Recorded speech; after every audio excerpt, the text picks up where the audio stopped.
बिस्मिल्लाहिर्रहमानिर्रहीम। अस्सलाम वालेकुम दोस्तों, मैं इस वक्त हज़रत हकीम मियाँ मोहम्मद अनायत कादरी नुशाई रहमतुल्लाह अलैह के कब्र मुबारक में हूँ। मेरे मामू जान जिनके साथ मैंने अपनी ज़िंदगी का ज़्यादातर हिस्सा गुजारा, इनके पास रहकर ही यहाँ पर तालीम हासिल की। तो आज सरगोदा में जब मैं आया तो मैंने सोचा कि आप लोगों को भी इसमें शामिल करें। तो ये जनाब उनकी लाइब्रेरी है। अभी लाइट्स ऑन करते हैं, आपको दिखाते हैं।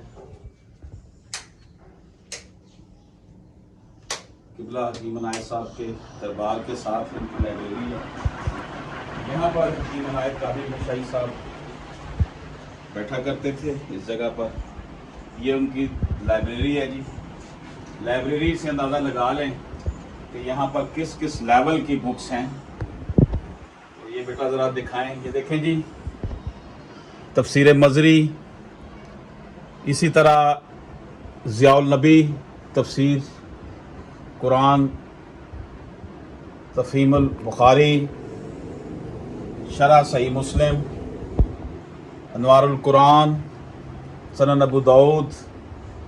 यानी कि आप देख लें कि ये यहाँ के इस दरगाह की खसूसियत कि यहाँ पर इल्म फ़ज़ल के जो हैं वो शाहकार किताबों की सूरत में पड़े हुए हैं। ये आप देख सकते हैं। शरीफुल तारीख, ये देखें, ये किताबें जनाब। किबला हकीम साहब को बहुत ज़्यादा मोहब्बत थी किताबों से। आलमोस्ट हर वीकेंड पे सरगोदा से लाहौर आते और किताबें परचेज करके लेके जाते हैं। ये जनाब देखें, बहुत सी किताबें हैं। नसीम जाजी के नावल भी पढ़े हुए हैं यहाँ पर, असलम राई के नावल भी, तारिक इसमाइल सागर के नावल भी, जो इस्लामिक हिस्ट्री के बिहाइंड उनकी ऑब्जर्वेशन थी। मेरे साथ यहाँ पे तारिक इसमाइल सागर खुद तशरीफ़ लाए थे। किबला हकीम अनायत साहब से मिलने के लिए भी इसी जगह पर मुलाकात हुई। ये देखें, कादियानियत के हवाले से मोहब्बत रसूल, बड़ी रिच लाइब्रेरी है और बहुत कुछ है यहाँ पर। ये लाइब्रेरी जो है, देखें, किताब जो है ना, उसका जो वो किसी को जो है ना वो उसका जो दोस्त होता है किताब का, वो कभी जो है ना वो गरीब नहीं होता। तो किताब से जो दोस्ती है वो ज़रूर होनी चाहिए। ये देखें, अल कानून किताब है, बड़ी अच्छी किताबें।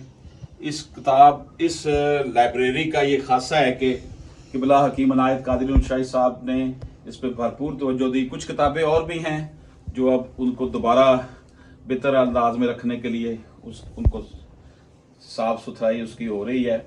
यहाँ पर बड़े बड़े स्कॉलर आकर इस लाइब्रेरी से इस्तेफादा करते रहे हैं और हमारी ज़िंदगी का प्राइम टाइम है वो यहाँ पर गुजरा।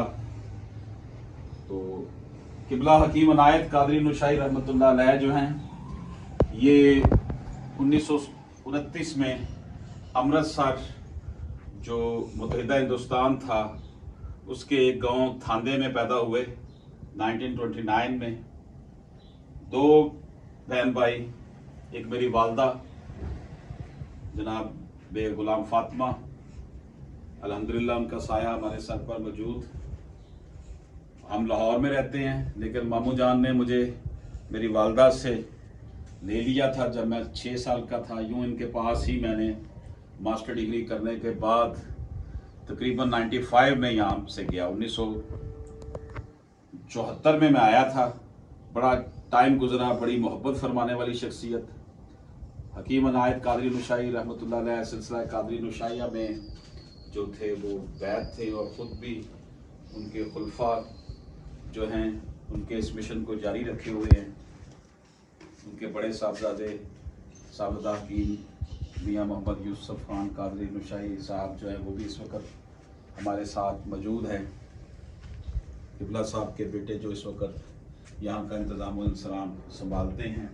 नाज़रीन इकराम, जो खानकाई निज़ाम है उसका मकसद सिर्फ और सिर्फ ये था कि लोगों को दुनियावी तौर पर जो अब आजकल जो लोग साइकाट्रिस्ट और साइकोलॉजिस्ट के पास जाते हैं, ये काम खानकाई निज़ाम किया करता था। हर किस्म का दुख दर्द जाकर अपने रहबर को, अपने गाइड को, अपने मॉनिटर को, अपने उस्ताद को, अपने बुजुर्ग को, अपने मुर्शद को बताया करता था और वो उसकी कंसोलिंग करते थे और उसको रब के मामलात जो हैं, अल्लाह के मामलात के हवाले से उसको तसल्ली देते थे कि यकीन रखो रब जो है वो हर चीज़ पर गालिब है।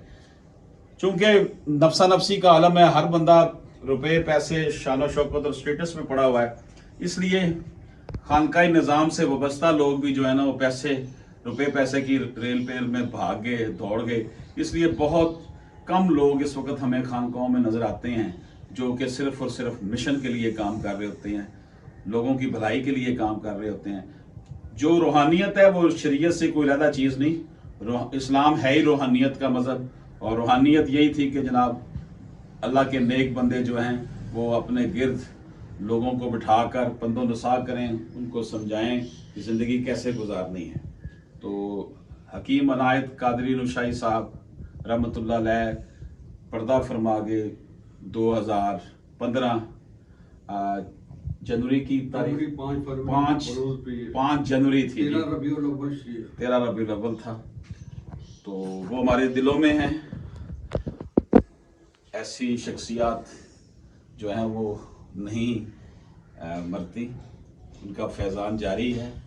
उनका फैज़ान इस लाइब्रेरी की शक्ल में, उनके मरीदैन जो पूरी दुनिया में फैले हुए हैं उनकी शक्ल में, और उनकी निगाह फैज़ान की नज़र से ये सिलसिला जारी व सारी है।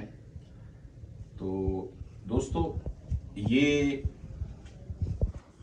कब्र परस्ती नहीं है, ये अल्लाह के नेक बंदे की कब्र पर जब आप हाज़री देते हैं, फातिहा खानी करते हैं, कुरान पढ़ते हैं, तो अल्लाह पाक उस बंदे की कब्र पर भी रहमतें फरमाता है और पढ़ने वाले पर भी रहमतें फरमाता है। और जहाँ पर अल्लाह का बंदा, नेक बंदा, वली जो है वो दफन होता है, वो जगह जो है वो नूर का हाला बन जाती है। वहाँ अल्लाह पाक की रहमतों का ज़्यादा नज़ूल होता है, क्योंकि वहाँ पर ज़िक्र खैर हो रहा होता है। तो ये भी जो दरगाह है, ये मुझे इससे वाबस्तगी पे फ़ख्र है और मैं भी इसी जो है वाबस्ता हूँ इनसे। तो मैंने सोचा कि आज लाहौर से जब हम सरगोदा पहुँचे हैं तो अपने नाजरीन को भी इस हवाले से बताएं कि यहाँ बड़ी शानदार लाइब्रेरी है और यहाँ पर जुमे के दिन शाम के वक़्त महफिल होती है। उसके बाद 11वीं शरीफ की हज़रत गौस पाक रहमतुल्लाह अलैह के हवाले से 11वीं शरीफ का प्रोग्राम भी होता है, और जितने भी हमारे मजहबी त्यौहार आते हैं रबीउल अव्वल के हवाले से, शब बरात के हवाले से उनके प्रोग्राम भी होते हैं। बिल्कुल यहाँ से सामने मस्जिद है। ये मैं इस वक्त जो है ना न्यू मुस्लिम टाउन गिलवाला सरगोदा में हूँ, जहाँ पर हम इस वक्त मौजूद हैं, और इसके अलावा इनके उर्स की महफिलें भी होती हैं। इसके साथ ही मैं आपसे इजाज़त चाहता हूँ। अल्लाह हाफ़िज़।